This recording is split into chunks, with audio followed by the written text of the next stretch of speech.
Bafangul Italiano. Welcome to Una Cucina de Fucking You.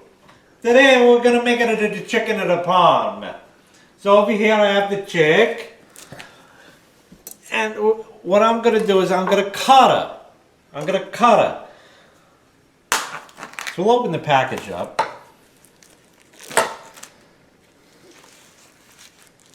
And we have a little bit of trimming to do. We got a little piece here. We're going to just slice that off. Right there. Save that for a cat snack. And cut that off. You're not going to want that. And over here, there's just a little bit. Just slice that down like that. Another little cat piece. And over here. Okay, that looks pretty good. And there's like a connective tissue kind of thing in there, so just cut that out like that. That's pretty good. All right, get that out of there. All right, nobody will know. So now this is big. Ain't gonna work. So we gotta cut that. First I'm gonna slice this guy off. And this is the way I do it. Unless you are sure of your knife skills, don't even think about doing this kind. We're gonna try to get 3 cutlets out of this. Yes, I'm cutting towards myself. And you have to get a feel for this.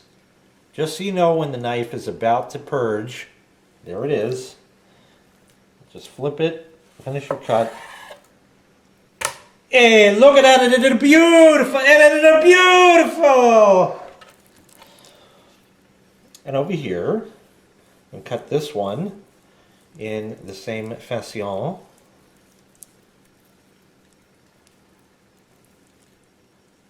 Right through over there, and then sometimes I do that. Finish up the cut. Magic. Italiano. Fuckity you. Little cat piece there. This, I'd like to just trim that little bit right there. Okay.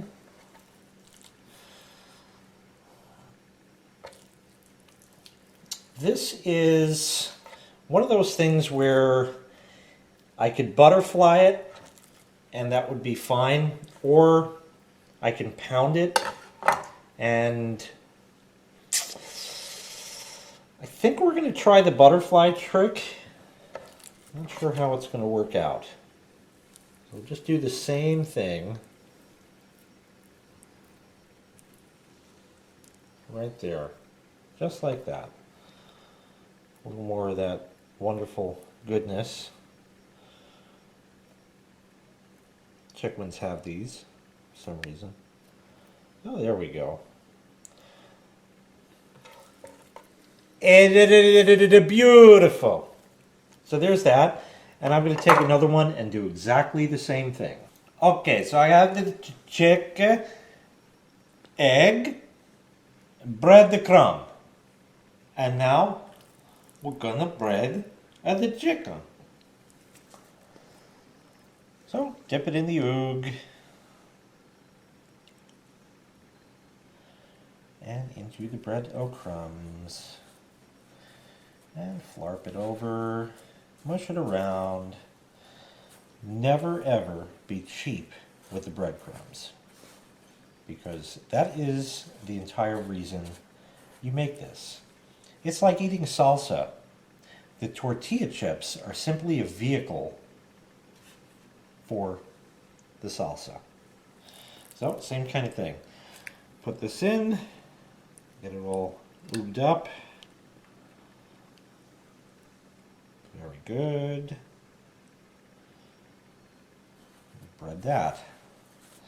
So I'll continue on and do all of the pieces I have, and then we'll go to the next step. We have our chicken nicely breaded, so that's all there. everything's good. We have some leftover egg and some leftover breadcrumbs. This is always going to happen, but you don't have to waste it because you can make yourself a little snack for the chef while you're busy cooking everything else. Egg and breadcrumb is rather tasty, believe it or not. So there's no good way to do this. It's done by eye only. You just shake some breadcrumbs in and kind of mush it around because it's all going to depend on how much egg and how much breadcrumbs you have left. Obviously, if you need more breadcrumbs, you can get them right out of the canister. Way too loose. Definitely need more breadcrumbs. Now we're coming together. Let's see what that's going to do for us. Might still need more. It's still kind of wet. Yeah, still a little bit wet, so I think the rest should do. Whatever's going to just shake out quick. And maybe I'll just scrape in what I can.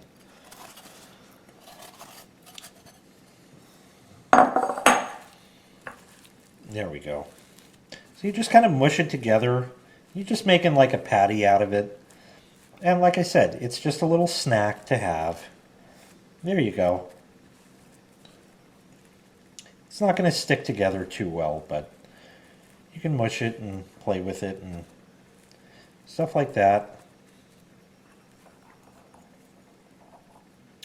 There, no one will know it's not chicken. Beautiful. Perfect. So over here we have the olive oil. Over here, put it in a pan. Shallow frying, so not much, you know, enough. You never, ever, ever want to not have enough oil because then your stuff is actually going to burn instead of fry nicely. So have more oil, enjoy life, and deal with it. Go ahead and put that on. We'll turn it to sort of a medium high. Somewhere in there is probably good. We're going to let this heat up for a bit, and I'll show you a trick to find out when it's hot enough. Alright, we sort of have them little streaky bombs in there, and it's got that shimmer going on, all those kind of things. Way to see if the oil is ready. I do not understand how and why this actually works, except that it does. You get a wooden spoon. Doesn't have to be a fancy one. Could be a cheap one from the dollar store. Not ready yet, because otherwise you're going to see, in fact you can see it starts bubbling a little bit there. Not hot enough yet. So we're going to just let this heat for a little longer and then I'll show you. Now we're hot enough. When I put the spoon in, it starts bubbling immediately. Again, I don't know why that works, except that it does. So we're ready to just put the chicken in. Don't fry your fingers. See that? Just perfect.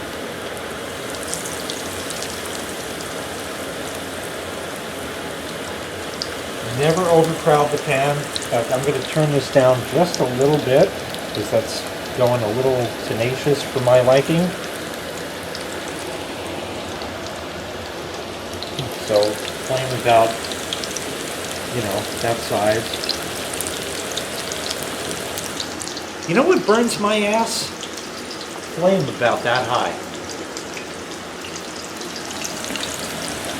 So anyway, we're going to leave this in here to cook for a bit, and then we'll flip it. I'll show you that, and we'll go from there. This is about what you want it to look like when it's frying properly. I don't know how to explain it, just the amount of bubbles you see and how vigorous it's actually bubbling and that's about what you want to see. Any cooler than this, what's going to happen is the food is going to absorb a lot of the oil, and it's going to end up being soggy in the end and very oily and greasy.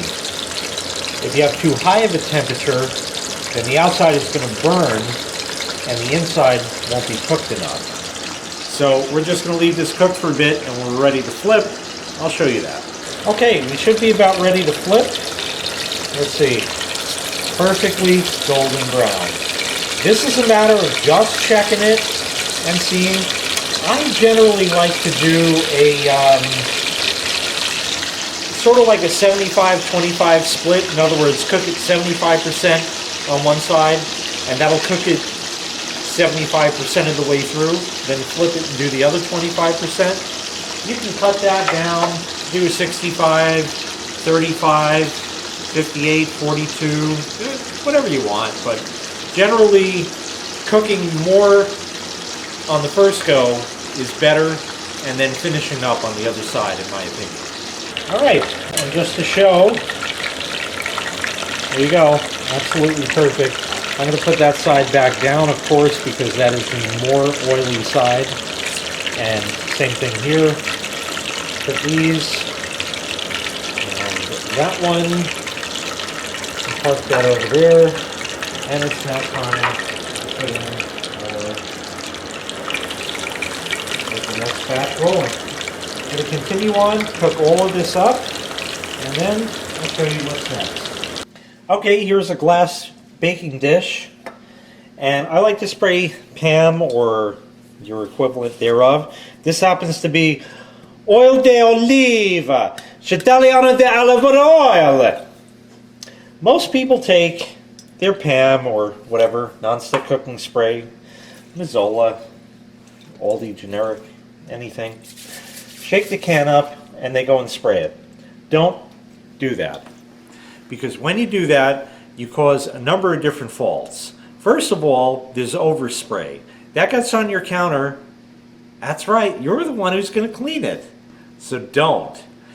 Also, when you spray like this, you send most of the propellant out of the can and not the actual oil inside. So here's how I do it.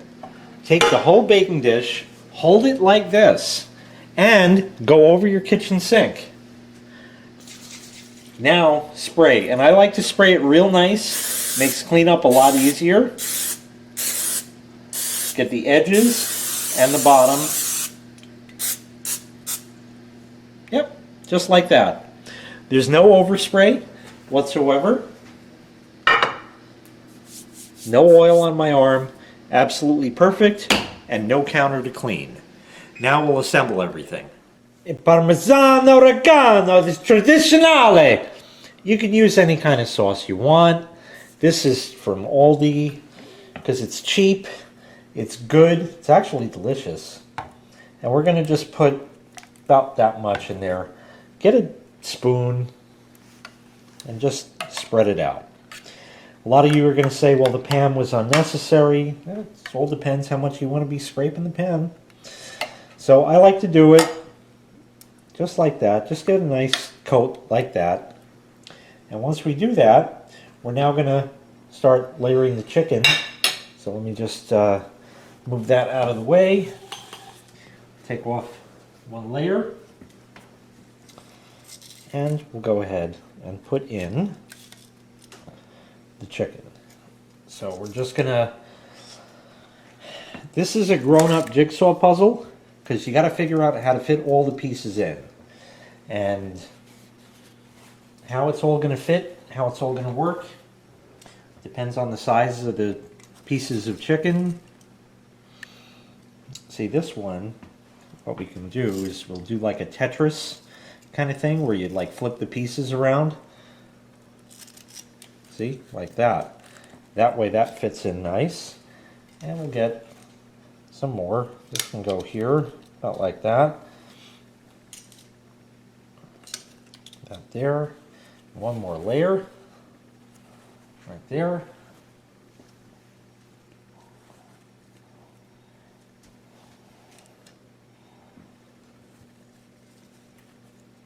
Take that one. And this piece. And of course, if you have a little bit of extra room like this, you can spread things out a bit just to make it nicer. Once we have that, we're now going to take our sauce again. Thank you.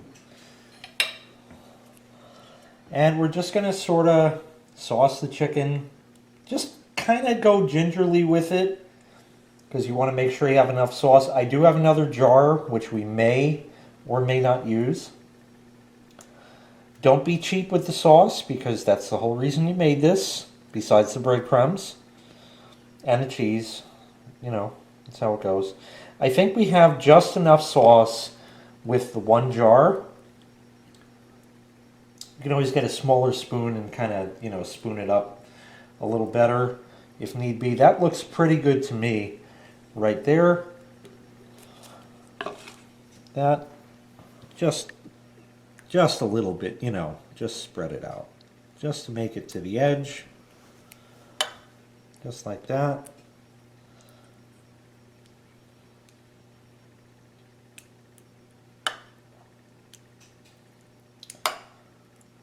It's like painting a picture. Beautiful. Now we'll get the cheese on there. Here's some Mazzinosi This is from Aldi, Happy Farms by Aldi. It's shredded. This is a low moisture, part skim. You can use whole milk. You can use no fat, but that's not why you made this. Shredded is fine. You can also get the block and just cut, you know, like slices of that and put it on. Depends on what you're in the mood for.